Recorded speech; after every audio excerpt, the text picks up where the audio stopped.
Uma coisa... Podem sentar-se. Uma coisa que...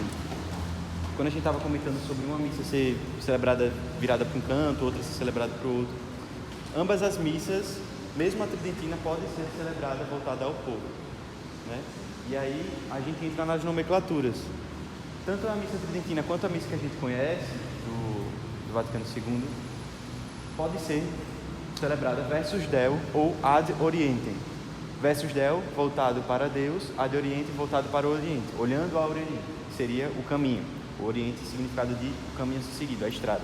Versus Deo, voltada para Deus, porque se celebrava justamente com o sacrário ali. E aí, pós-concílio, Vaticano II, quando a missa mudou, com a criação desse outro altar, foi celebrado agora versus populi, voltado para o povo. Mas, tanto a missa que a gente conhece hoje pode ser celebrada naquele altar, quanto a missa do rito tridentino pode ser celebrada nesse altar também. Então, a única coisa que vai mudar é a nomenclatura. Pode ser que algum dia vocês vejam um padre celebrando versus Deo ad orientem a missa que a gente conhece nova. Então é só uma curiosidade. Realmente eu ter esse conhecimento atualmente é a forma pejorativa que se trata a missa tridentina. A missa que nós participamos, que devemos participar, biblicamente, dominicalmente, é a missa de Paulo VI, que é a que nós temos costume. A missa tridentina é um tesouro, a título devocional, que nós podemos participar. Só que pessoas para poder destoar, desficar, dizer que a missa tridentina é uma imagem, depois da missa tridentina, uma imagem retrógrada, uma imagem de uma igreja ruim, uma igreja maldosa, e tiram dela a beleza que teve como base a missa em Paulo VI. Então nós já falamos que nós participamos, devemos participar da missa de Paulo VI, que é a que nós participamos no momento, mas a missa tridentina não deve ser excluída. É uma demais, é uma devoção particular, e quem sentir a vontade pode participar. E não podemos nunca dizer que não é inspirada pelo Espírito Santo para a igreja. Devemos sim. Foi ela que durante 1000 anos, mais de 1000 anos, 1969 anos. por mais de 1000 anos, guardou a beleza da Eucaristia. Por meio das rubricas, por meio do título litúrgico, por meio do sacerdote, do gestual, foi ela que preservou a Eucaristia. Não tem como dizer que ela deve ser censurada ou jogada fora. Tá certo? Inclusive, eu só tive o privilégio de participar uma vez de uma missa tridentina, foi muito bela. Foi na Capela de São Jorge, a Capela Militar. Muito bonita. Só um pouquinho nós estamos falando sobre o altar, né? A gente sabe um pouco do assunto, que a gente tem que pegar alguns adendos. Mas sobre o altar, isso aqui essencialmente é um altar. Podemos dizer que sim, Deus está mostrando para a gente a questão do altar maior da Nossa Senhora na catedral. Além do altar maior, nós temos os altares dos santos, os altares de adorno. Não necessariamente vai celebrar uma Eucaristia nesse altar. Os beijos de Terezinha, porque não vai celebrar ali em São José, não vai celebrar no Sagrado Coração. Quer dizer, acho que pode Sagrado Coração, né? O quê? Celebrar a Eucaristia? Pode. Acho que assim, se for para ir ao pé da letra, tendo um local para você apoiar um corporal, uma imagem, pronto. Bom, mas São José, esses altares devocionais, esses altares de santos, não. Mas, no altar da Nossa Senhora e no altar que nós chamamos da parede, se serve essa Eucaristia. E aí a gente está falando realmente dos altares, tá certo? Inclusive, o altar de Nossa Senhora, diferentemente de algumas outras paróquias, ele tem a possibilidade de se celebrar versus Deo. Tem essa possibilidade, porque tem algumas paróquias que como se fosse uma parede. É uma parede que tem uma pranchinha assim, e aí bota o santo de devoção, o padroeiro da paróquia. Aqui não, aqui tem umas camadas de altar. Percebam que tem a parte, digamos que o sacerdote fosse celebrar. Tem a parte onde do altar pode se colocar o corporal, tem a parte onde pode se colocar o missal, tem onde pode colocar o Nosso Senhor, onde consagrado, tem a cruz, tem o santo de devoção, tem as velas. Então tem toda a disposição para poder celebrar. Eu celebro aqui na paróquia, mas tem essa possibilidade. O altar. Agora falando sobre o neveste, o do sacrifício. Percebam a beleza do pelicano, já do princípio que eu penso que é bonito agora. O pelicano que tira onde está onde tem comida não consegue comer para seus filhotes. O pelicano ele tira da sua carne e dá aos seus filhotes. Percebam aqui os três que simbolizam a ninhada e o pelicano que tira de si. E a auréola do pelicano mostrando que nosso Senhor se dá como alimento de nossa alma. Tá certo? Sobre o altar, tem algumas coisas específicas. Muitos altares, inclusive da paróquia, antes de ser mudado para o altar de mármore, tem uma especificação para ser litúrgico. O altar que se é colocado numa mesa de madeira, com a base de madeira e o topo de parte de cima de madeira, necessariamente precisa estar preso, chumbado, um no outro. Não pode ser duas peças soltas. Se o altar for solto, a base com a parte de cima, ele não é litúrgico. O altar litúrgico de madeira precisa ser chumbado para ser considerado corretamente litúrgico. Bem como o de mármore. O de mármore consegue ser bem mais considerado quando está solto. Beleza, porque é mais focado em chumbar o mármore e tal. Mas o da paróquia é literalmente chumbado. E agora que você me acompanha, vai dar uma olhada aí de perto.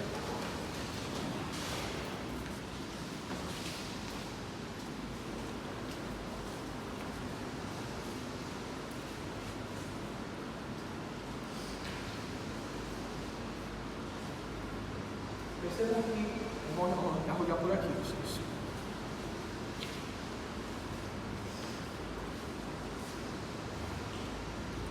Percebam que ele é chumbado, tá certo? Você vai por baixo, não vê que está chumbado, está preso, ele não está solto.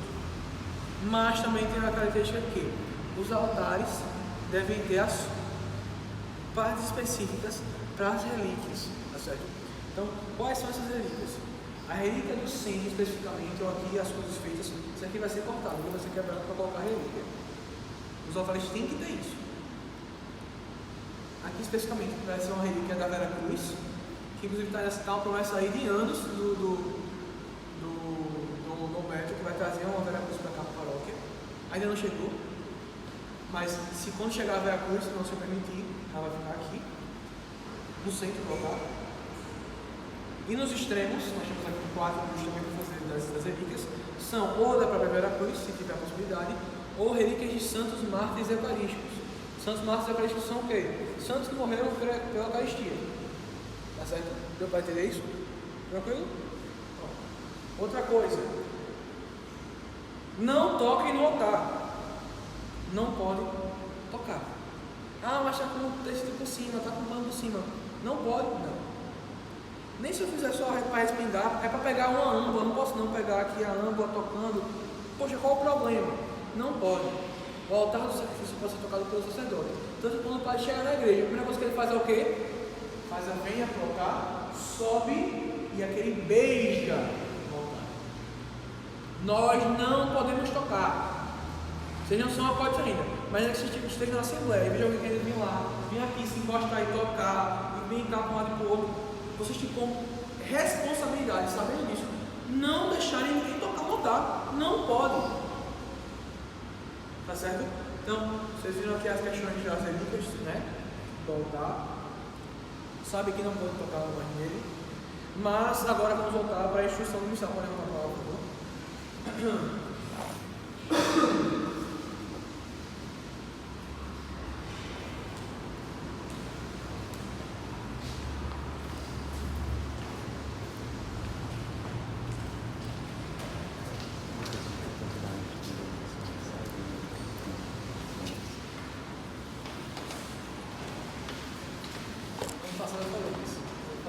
Falou? É, vamos falar. Sobre o altar, o adorno do altar.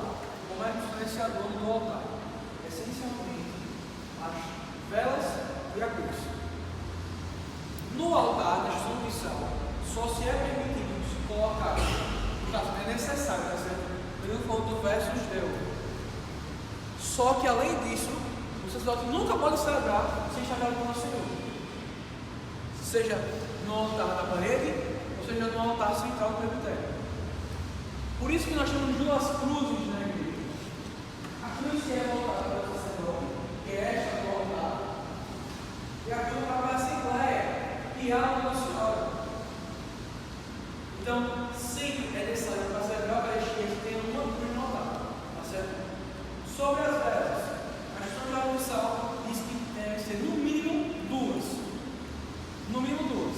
E aí podem acrescentar os pares. 2, 4, as duas sempre em missas feriais. Missas durante a semana.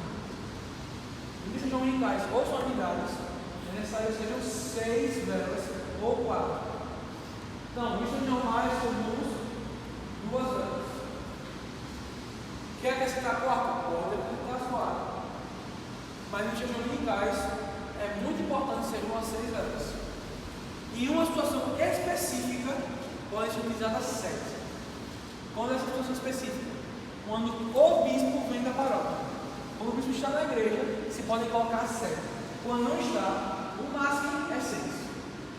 O máximo é quanto? Quando o bispo está? Com a cruz no altar. Mesma coisa para os santos. Na história que tem 2 velas. O santo é mais flexível. Nós não temos um mês de 13, mas o santo, no momento, né, que agora é Santo Antônio, aqui está 2, mas já pode ser 1. Não é obrigatório se colocar 2, certo?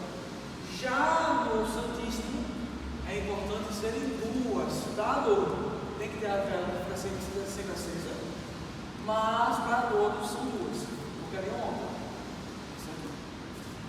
Nossa Senhora é uma coisa, tem que ter a cruz voltada para a Assembleia, mas não necessariamente a cruz tem que estar no altar.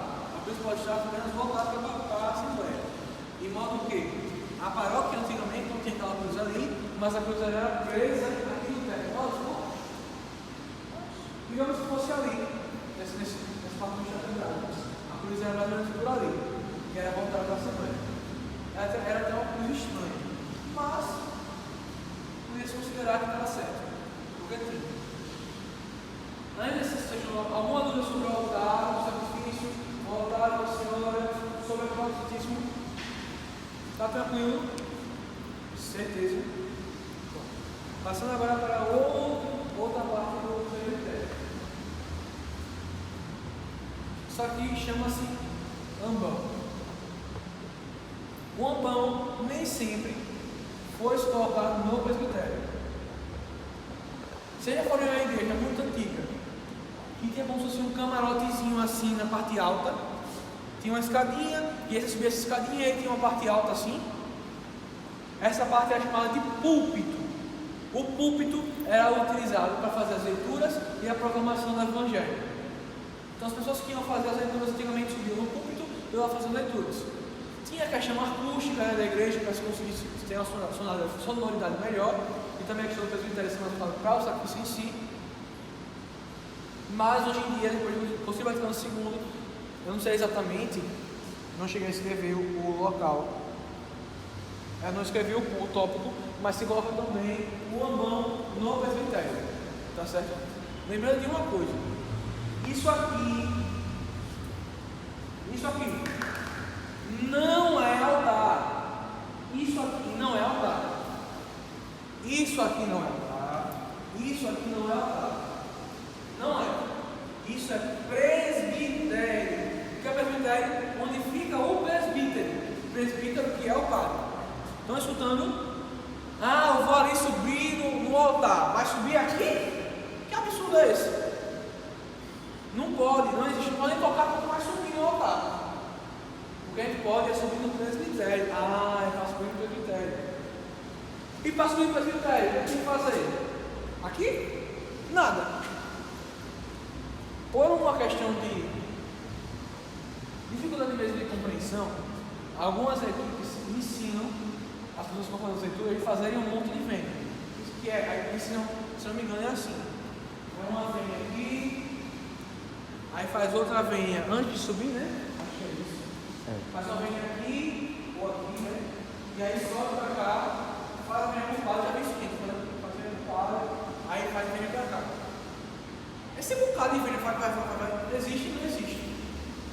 Só se tem uma vênia e a segunda que é mais opcional. Qual a vênia obrigatória? Está aqui. Fez a vênia aqui, subiu. Não tem vênia por aqui, não existe, não tem cabelo. Subiu, discretamente, subindo. E se quiser, pode fazer uma singela mesmo no lecionário. Mas não tem, venha por aqui. Tá certo? Se você, quando estiver passando pela presbitério, quiser fazer uma reunião, tá? Pode. Eu tenho esse costume. Porque eu não estou bem voltar. Eu já passo por ele, eu gosto de fazer uma devoção lá bem aqui, mas não adianta, porque a pessoa está passando pelo meio igual. Então, aqui não tem. E o mão utilizado essencialmente para fazer as leituras e a formação do evangelho. Tá certo? Tranquilo? Quer questão? Eu não quero só não. Só a questão da vênia para o lecionário é mais a questão de ele conter o evangelho, porque em relação à sacralidade, o ambão em si não é sacro em nada. Não é sacro em nada, é um apoio, como esse. Se isso aqui não existisse, ia pegar esse aqui um pouco. E não tem para que fazer vênia para isso aqui, nem para isso. A questão da vênia para o lecionário é o evangelho. O evangelho é a palavra de Cristo viva. Então Cristo vive no evangelho. Então por isso que tem toda a reverência para quando o sacerdote eleva o evangelho, o evangeliário, porque também no lecionário também tem o evangelho. Então a vênia seria só, não é a questão obrigatória como o Fábio falou, é uma questão mais de particular mesmo, mas que às vezes somos ensinados, mas que não é necessário, só é necessário para o altar e para o sacerdote na hora da celebração. Alguma dúvida sobre o ambão, sobre púlpito, algo nesse sentido? Lembrem de aprender os nomes, tá certo? Próxima parte do presbitério são as cadeiras.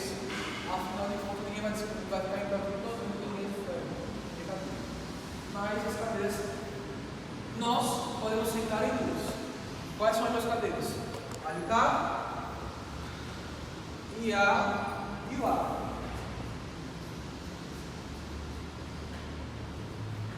Lembrar de não sentar quando você vai sentando numa cama, viu? Vá, se joga aqui na cadeira. Nessa brincadeirinha, essas cadeiras aqui já quebraram 2, 3 vezes. E o pai já ajeitou as 2, 3 vezes. E as 2, 3 vezes que ele ajeitou, ele falou: "Fala, pelo amor de Deus, estão achando que é uma cama, estão se deitando na cadeira."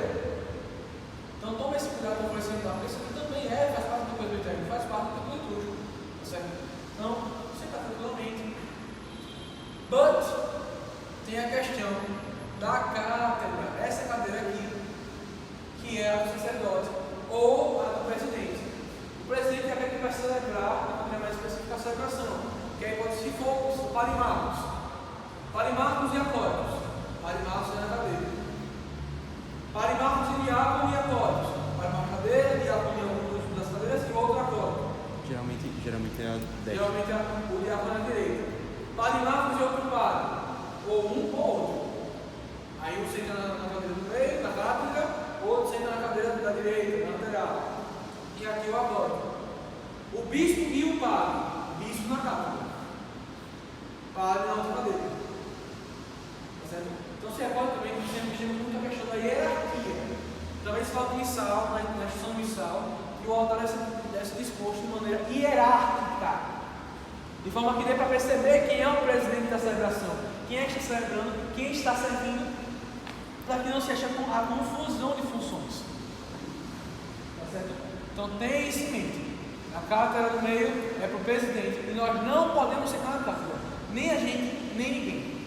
Chegou algum indivíduo perigoso para querer tirar foto aqui no meio do altar do presbitério e quer tirar a cátedra, pode? Não. Quem pode tirar a sua cátedra é a gente. Essencialmente só se tira a cátedra quando tem algum padre que gosta de censar um pouco mais diferenciado. Eles vão ter essa experiência, provavelmente, em alguma hora.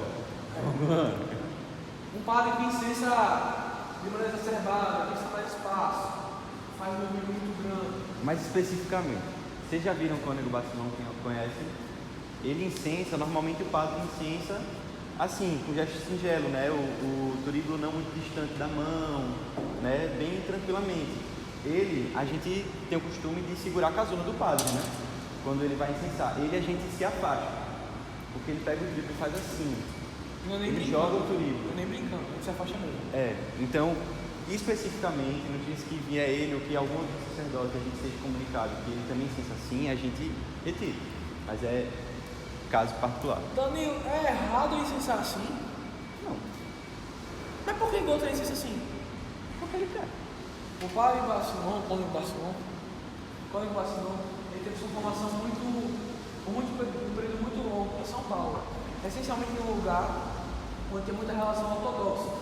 E aí os ortodoxos tinham esse costume de censar dessa forma, né? É um certo quicado que ele faz no político, dá cada e aí joga. Aí volta e joga assim.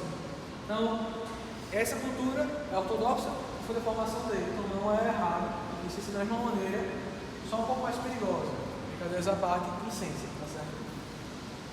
Então, cadeiras bem explicadas, tranquilo para vocês, alguma dúvida? De tudo. Oi. Tudo. Se eu estiver sentado na cadeira e quiser acompanhar, o que eu faço? Se você deixar aqui na frente com alguma função específica, de maneira discreta.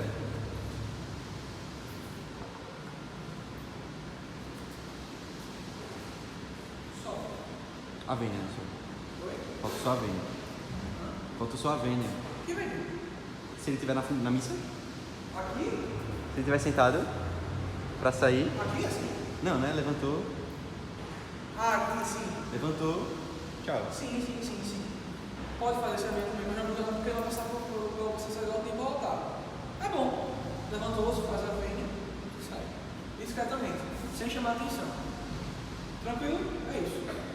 Agora, se estiver do outro lado, é aquilo que eu falei. Não vai passar na frente do padre. Se está aqui, aí você se levanta e a vênia se faz aqui por trás do sacerdote. Vem aqui, faz a vênia e sai. Tranquilo? Lembrando que se ele está sendo muito tempo muitas vezes na missa, a gente vai chamar atenção. E nós não podemos chamar atenção. Um bom acorde é aquele que não aparece. Um bom acorde é aquele que não aparece. Tá certo? Sim, você está com alguma dúvida, né? Oi. Pode. Chama-se concelebrar. O celebrante principal pode ser o pároco ou o padre convidado, e o outro vai apenas concelebrar. Mas o presidente é um. Viu? O que é de praxe, né, assim, que geralmente acontece, até para vocês que são novos não se assustarem, é quando vier um padre convidado e o padre Marcos for também celebrar, geralmente, por questão de respeito, por questão de...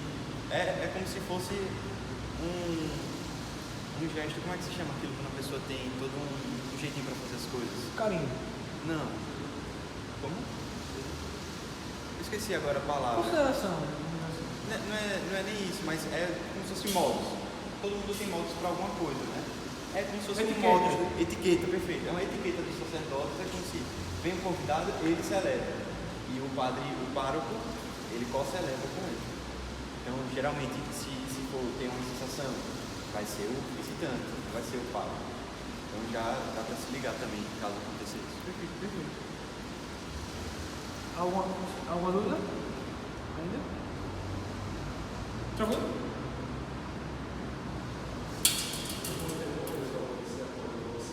Oi? Até ela ser expulsada. Se você for vocacionado, aí você vai ser acólito durante um semestre, se não me engano, semestre, né? O período informativo. Ok. E acólito. Normalmente, de um estudo tranquilo e um semestre. E aí você vai, vira diácono, depois de 2 anos, semestre, já ordenado. Mas nós, acólitos não instituídos, pode até nós somos a saída. É mais convencional que se você já for casado, você não ser. É mais convencional que você sendo casado, você fique com a sua família. Se você é um acólito não instituído, se você é um diácono, você tem a obrigação de estar lá. Mas se você não é mais comum. Né? Você está com a sua esposa, seus filhos, tá? Não tem um horário certo para sair, especificamente, mas tem a nossa particular. Sim. São as necessidades, as funções. A responsabilidade que nós chamamos de celebração. Você, quando você se torna pai, quando você se casa, você se torna cabeça daquela casa. E ao se tornar cabeça daquela casa, você precisa zelar de maneira física, estando presente. E criar os filhos de fé, de acompanhar a esposa na celebração. E aí se configura do homem ou da própria mulher se posicionar de maneira familiar na celebração. Certo? Tem surgindo uma coisa, eu acabei esquecendo o que era. Somos agora instituídos ou instituídos. recorde-se que nós não somos acólitos instituídos, somos acólitos e só, da paróquia nacional do místico. Na teoria, nós não podemos nem servir em outro lugar, porque a bênção da nossa túnica vai ser para a paróquia. O padre abençoa para a nossa túnica na paróquia. Nós não somos instituídos que podemos chegar e servir em qualquer local. Mas, na prática, a gente pode servir. Chegou lá, conversou com o coordenador, chegou com o padre, e algumas só chegou lá e não foi com ninguém. Você pode servir. Fábio, Mas eu fui convidado para servir em outra paróquia. Eu posso só ir? Meu amigo, você é de que paróquia mesmo? Sou da Rosa Mística. Então tem a vergonha na cara. Não, brincadeiras à parte. É bom avisar o coordenador, no nosso caso nós, e também entrar em contato com o coordenador do outro local. O não é nada. Digamos que Danilo agora é acólito aqui. Aí ele vai convidar um acólito de uma paróquia aleatória. Para dizer alguma? Uma sagrada. Danilo virou acólito agora. Ele vai chamar um cara da sagrada aleatório para servir aqui na paróquia. Pode? Não pode. Primeiro que o Danilo não coordena. E segundo que o camarada não é nem daqui, ele é de lá.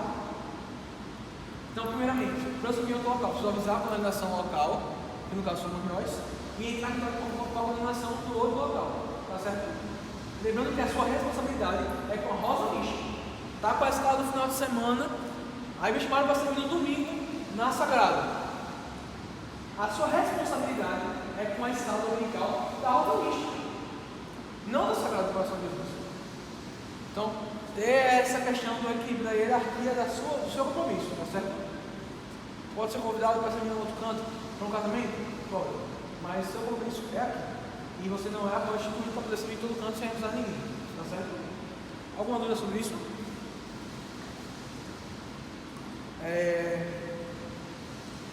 Aqui podemos fechar? Alguma dúvida ainda?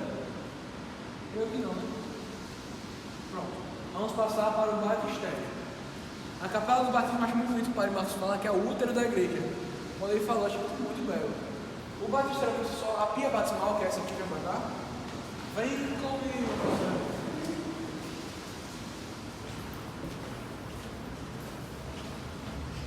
O batistério possui.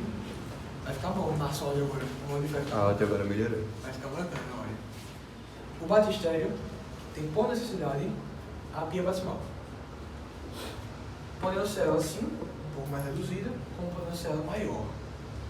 A pia batismal vai ficar no centro do batistério. É necessário também ter um local no batistério para o cílio pascal, tá certo? Como está aqui. Como também é ideal se tem uma imagem de São João Batista. É mais justo que o batistério ter São João Batista, como está aqui. São João Batista e Nosso Senhor. No batismo nacional de Jordão. Também no batistério é interessante ter a relação dos outros sacramentos que não sejam a Eucaristia, que são a unção dos enfermos, cadê?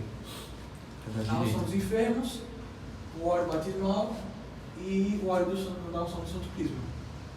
Acho válido vocês chegarem. Percebam que tem uma simbologia também dos próprios óleos do perfume. O perfume na Sagrada Escritura tinha uma característica do adorno. Né? Tanto quando Nosso Senhor, quando Marta derrama em Nosso Senhor o bálsamo, né, de perfumes, ali adornando. Então o cheiro ele recorda a beleza, o belo, o perfeito. E Nossa Senhora também tem essa relação muito grande com as rosas. Até por isso que nós adoramos Nossa Senhora com rosas. Não é somente só pela beleza, mas pelo cheiro também. Então o perfume ele recorda o céu. E esses óleos, que são justamente o sacramento, nos recordam, como a gente vai ver em liturgia conceitual, não, liturgia sacramental, a gente vai ver que os sacramentos são sinais visíveis de uma graça invisível. Se nós estamos falando de uma graça invisível, que é o céu, que os sacramentos vão nos levar, tanto na unção dos enfermos, quanto no batismo, quanto na crisma, faz sentido que essas coisas nos recordem a beleza do céu. O adorno do céu, que é o cheiro. Então, eu acho que vocês chegarem, a unção dos enfermos é mais fraquinho. Mais fraquinho, o cheiro é bem singelo, não tem nem tanto perfume. Quem quiser cheirar, pode se aproximar e cheirar ligeiro. Ligeiro. É bem fraquinho mesmo o cheiro.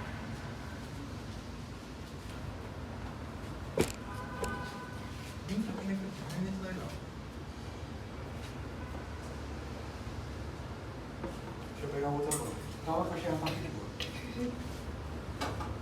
O óleo do batismo eu não sei se ele tem cheiro. É bem parecido com... Oxi, até sujaram meu cara aqui, mas a gente tem que lembrar de limpar, viu? Beleza. Tá com cisco. Já o da Crisma, aqui é absurdo. Aí tá, né? Aqui tá absurdo. Outro nível.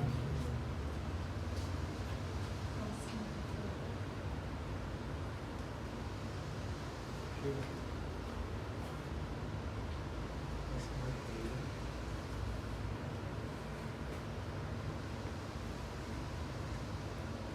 Vai. Você lembra do cheiro? Pronto. Que é isso, né?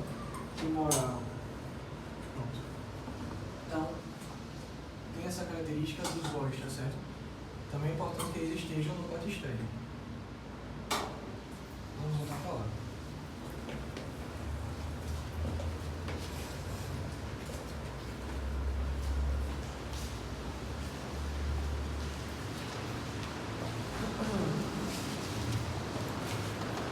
No livro, que é o ritual do batismo, nós temos falando sobre as questões do batistério. Porque antigamente as pias batismais não tinham exatamente esse local do batistério. Tanto que tem algumas paróquias que tem a pia batismal na porta, outras que tem a piscina batismal, que é um local embaixo. O Marechal, nós temos um convento, que eu esqueci agora o nome, que foi inclusive o convento da Procissão do Fogo, do Fogaréu, no Marechal. E tem a piscina batismal, que é embaixo da paróquia. É esse local onde eram batizados os fiéis. Então, muitas paróquias, como até hoje em dia, a Nossa Senhora de Fátima, lá do Feitosa, algumas outras paróquias também tem ainda a pia batismal na porta da igreja. As pessoas, a porta, é como se fosse a porta de entrada da igreja, é o batismo. Tem até essa beleza. Achei muito bela essa questão. É a questão da entrada, né? De ser bem-vindo na igreja. Primeiro você é batizado para ser passado de ser criatura para ser filho de Deus. Sendo filho de Deus, você participa do sacrifício que vem logo após. Inclusive, falando sobre isso, o púlpito, né, que era aquele local, lembra daquele púlpito que eu falei, das leituras? O púlpito era fora do presbitério, porque a celebração tem duas partes: a liturgia eucarística e a liturgia da palavra. A liturgia da palavra vai até a homilia. Só quando terminava a homilia, antigamente, acho que no Concílio de Trento ainda era válido isso. Okay. Até certo ponto da liturgia, acontecia que as pessoas que não eram batizadas só poderiam participar da celebração até a homilia. E aí por isso que a homilia era feita fora do presbitério. O presbitério onde ficaria a celebração eucarística, a parte da liturgia eucarística, e o púlpito onde seria a liturgia da palavra. Então por isso que era fora do presbitério, para dar esse sentido de uma coisa, outra coisa. Deu para dizer essa lógica assim? Falei bem pejorativamente para ficar claro para vocês, tranquilo? Deixa eu ver qual é o próximo ponto. Sobre o batistério, alguma dúvida? Essa questão da alteração do batistério vai estar no ritual do batismo, tá certo? Também não tenho aqui o tópico específico. Inclusive eu nem falei. A reserva do sacramento, que no caso é a capela, ela está dos números 275 ao 278 da Instrução Geral do Missal. O altar desgrudado está no número 262. Quem tiver essa dúvida depois quiser analisar, só procurar para a gente fazer essa busca direitinho. Tá certo? Tem até o PDF da instrução no Google. Apresentação.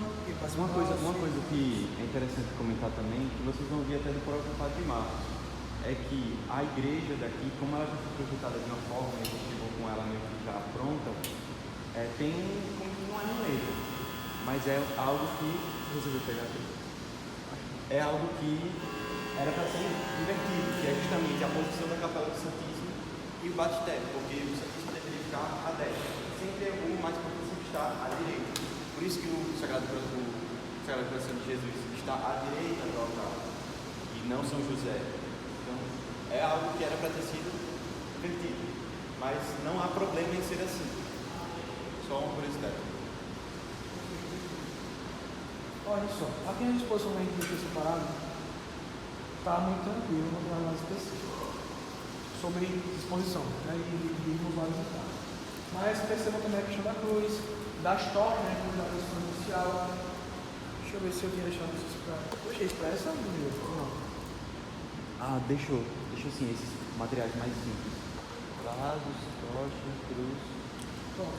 Vamos nessa vestia? Venham comigo. Vem comigo.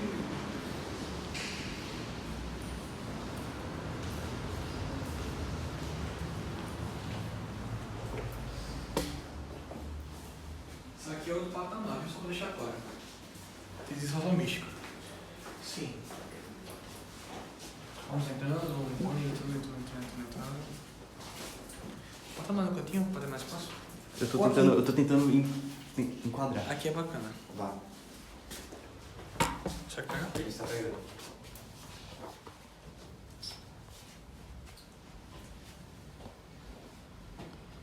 Tá, acho que aqui dá pra brincar um pouquinho. Pronto. E tem mais, gente. Não vai ficar na porta. Vejam só. Os materiais de maneira mais geral, mais ampla, que são as tochas processionais, tá certo? Da procissão.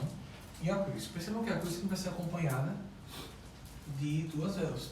Que Cristo quer, a cruz que é de Cristo é acompanhada das velas, porque Cristo é a luz do mundo. Então sempre o nosso Senhor vai ter que ter as velas, tá certo? A credência, que é esta mesa aqui, credência que a gente passa a maior parte do nosso tempo organizando. Isso aqui que é usado especialmente na produção de entrada e produção de saída. A cruz que é obrigatória de ter na credência, tá certo? Pode ser ou nela mesmo, ou na parte de cima. Nosso bispo, Papa Leão, foi tirado, não sei porquê. Ele vai trocar a às vezes acho que ele vai trocar a imagem. Porque tem assinatura, né, naquela? na outra tem assinatura. Pronto, então basicamente isso aqui é a caldeira, mas a gente vai falar da caldeira depois. Então basicamente isso, né? Isso aqui a gente tem os paramentos litúrgicos, são muito bons, são muito bonitos esses aqui. O resto das coisas que a gente vai, vão ter mais dificuldade estão aqui dentro, tá certo? Aqui dentro, não do Danilo, mas do armário. Nessa parte aqui a gente vai ter mais dificuldade porque aí são baixas de coisa mesmo, tá certo? Alguma dúvida sobre isso aqui, sobre isso aqui? Tá tranquilo? Oi. Para que serve essa mesa? Credência para organizar tudo que vai ser usado na celebração. Vai utilizar os livros, escrevi isso aqui, é o que eu falo.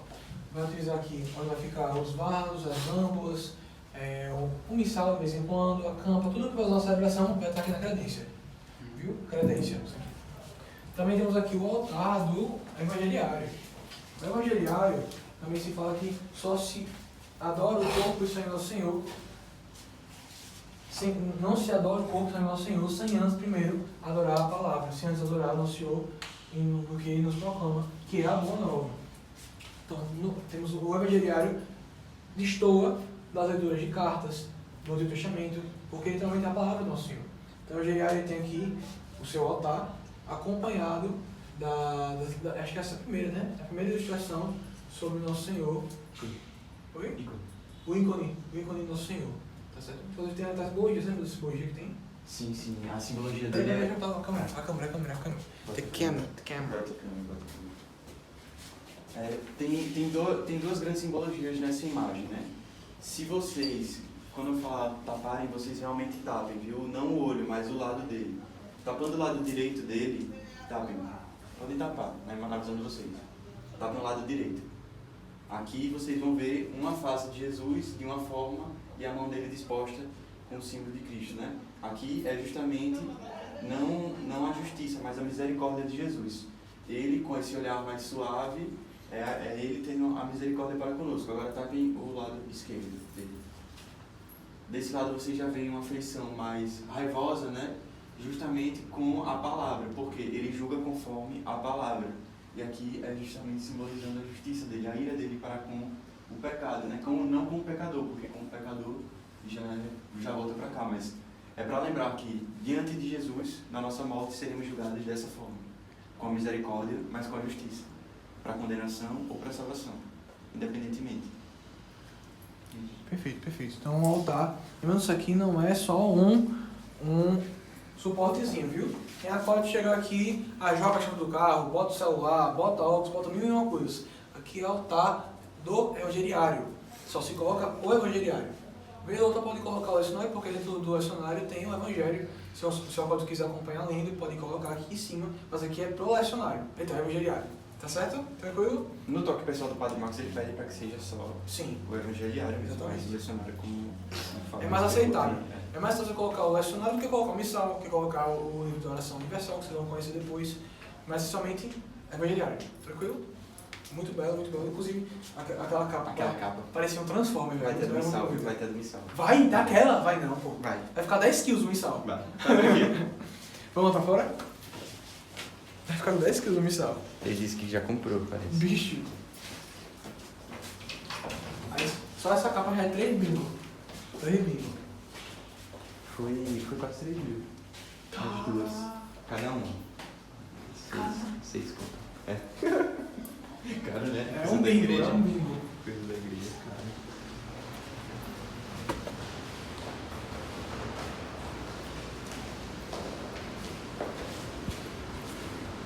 Pois bem, meus caros. Só queria finalizar com vocês, para a gente poder liberá-los sobre que é importante não viver a fé pelas rubricas. Porque tudo que nós fazemos aqui é por amor. Quem sabe o que é isso? Vou explicar. Quando a gente falou aqui para vocês que o altar tem que ter um predicante, que tem que ser chumbado, que vocês não tem que ter o Deus que eu fiz, que as colunas são 12, que as viacruzes têm que ser colocadas nas paredes, no for do batistério, no Círio Pascal, cada coisa que a gente falou para vocês, eles estavam na instrução geral do missal, não foi? Ou no ritual do batismo. Essas coisas são expostas no missal, são escritas como de rubricas, que são letras miúdas que explicam essencialmente o que tem que fazer. Descrevem o ato. Essas descrições a gente chama de rubricas. Só que tem um detalhe: a gente não pode viver a celebração, a gente não pode viver a Eucaristia por meio só das rubricas. A rubrica pela rubrica. Vai chegar aqui e ele vem para vocês. Hoje é sábado, dia 14 de junho, às 10h43. Ler por ler. Eu estou indo por ler. Nós temos que ler as rubricas não pela palavra, mas pelo amor que as palavras guardam. Para que a celebração seja piedosa, seja amável, agrade ao nosso Senhor, deve seguir as rubricas. Só que não é por isso que o Pai vai chegar aqui, vai ler o missal e acabou, e foi uma celebração boa. Não. O Pai precisa rezar com o missal. Precisa se lançar na Eucaristia. Então a gente não pode viver pelas rubricas, mas são as rubricas que guardam a beleza e o amor do nosso Senhor. Tá certo? Então, nunca querer inventar da celebração um show, um teatro, só porque tem escrito. Aquilo não é um roteiro. Aquilo são restrições de amor, para que nós possamos mais bem amar nosso Senhor na Eucaristia. Pessoal, alguma dúvida sobre isso? Para finalizar, tem uma frase que eu gosto de falar para todos os atletas, que nós temos um compromisso de amor e piedade e zelo com a Eucaristia. Qual é o compromisso do acólito? Compromisso de amor, zelo e piedade com a Eucaristia. Se necessário dar a vida, necessário perder as nossas noites de sono, mas nunca perder a Eucaristia. Essa é a nossa melhor parte. Essa é a substância. É como fala o catecismo, é o ápice da vida cristã. A Eucaristia é o nosso tesouro, o nosso alimento, o nosso tudo. Então nunca perdamos, nos recordemos e dar a vida por ela, sendo fisicamente, sendo espiritualmente, porque é pela Eucaristia que nós vivemos e é por ela que nós devemos morrer. Tranquilo? Alguma dúvida, pessoal? Danilo, quer acrescentar alguma coisa? Não, por hoje não. Pois bem, vamos agora ficar de pé para finalizar o vídeo de hoje.